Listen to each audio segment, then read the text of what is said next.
Coba sekarang kita membayangkan saat ini adalah di tahun 1900. Apa yang kita bayangkan? Kita melihat apa itu peta dunia, geografi dunia di tahun 1900. Apa yang Anda lihat? Asia masih di tempat Asia, Afrika masih di tempat Afrika, Amerika masih di tempat Amerika. Tapi ingat, di tahun 1900 ada 100 negara belum lahir. Indonesia belum lahir, India belum ada, Cina bahkan belum ada. Lalu apa bentuk peta dunia di tahun 1900? Kita semua tahu bahwa peta tahun 1900 berbeda petanya dengan saat ini. Karena peta dulu adalah berbasis kolonialisasi. Jadi wilayah Asia di sini misalnya wilayah jajahan Belanda, kolonialisasi Inggris di India, di Afrika, Belgia, Portugis, Inggris, Perancis dan lain sebagainya. Jadi peta dunia ditentukan oleh peta kolonialisasi. Lalu terjadilah suasana yang di setiap saat di tahun 1900, setiap saat negara Eropa itu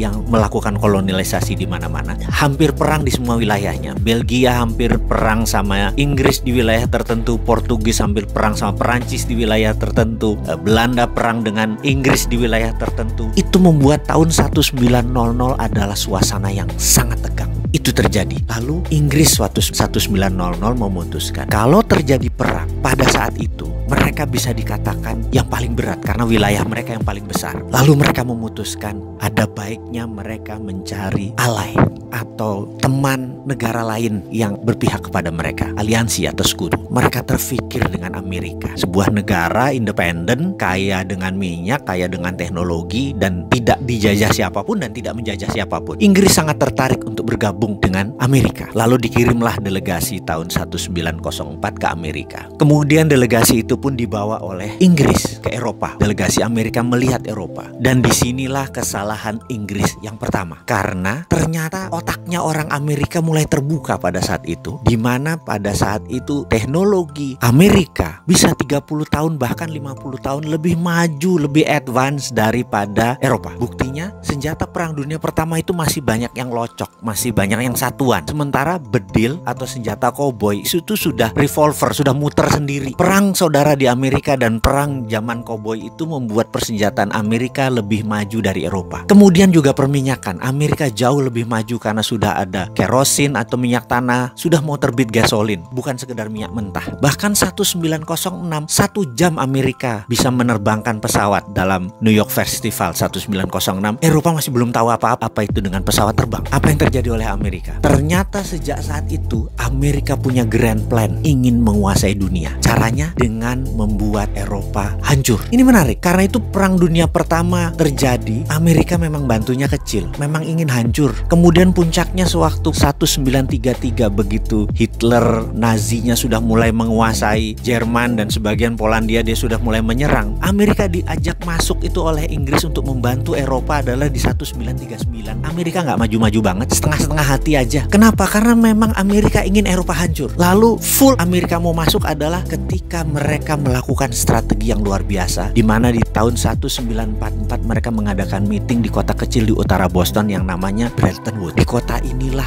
mereka mengontrol orang-orang negara-negara perang tadi, diundang dan dikatakan kita tidak inginkan ada perang dunia ketiga. Jawaban mereka kompak, tidak mau. Karena itu harus ada 3 hal yang harus mereka lakukan dan mereka setuju. Nomor 1, dunia harus mempunyai currency. Currency dunia itu haruslah dolar. Mereka tidak bisa bilang apa-apa, tapi delegasi Perancis keluar karena marah. Tapi apa terjadi begitu Perancis diserang lagi oleh Jerman? Delegasi Perancis pun pulang lagi dan menyatakan oke deh, setuju. Akhirnya sepakat currency dunia adalah dolar. Kedua, kita, kata mereka, harus mengontrol ini dengan menciptakan World Bank. Mereka pun setuju. Dan ketiga adalah punya IMF, International Monetary Fund, untuk mengontrol dana tadi. Mereka pun setuju. Semuanya itu kantornya di Washington, artinya memang di bawah Amerika. Bahkan kalau voting right, suaranya Amerika itu 26% di IMF. Dan syarat untuk disetujunya sebuah resolusi harus 75% suara. Alias dengan kata lain, kalau Amerika tidak setuju, resolusi IMF tidak pernah keluar. Artinya IMF memang milik Amerika. Begitu mereka mereka menandatangani, barulah Amerika dengan hati penuh turun. Dengan operasi pertama adalah Operation Intelligence yang namanya Operation Paperclips. Amerika masuk ke Jerman dan mengambil 1.100 ilmuwan Jerman ditarik ke Amerika. Begitu Operation Paperclips selesai, barulah diserbu Jerman oleh Rusia. Selesai Perang Dunia Kedua. Dan sejak saat itu dunia dikontrol oleh negara pemenang perang. Dan hingga saat ini dunia dikontrol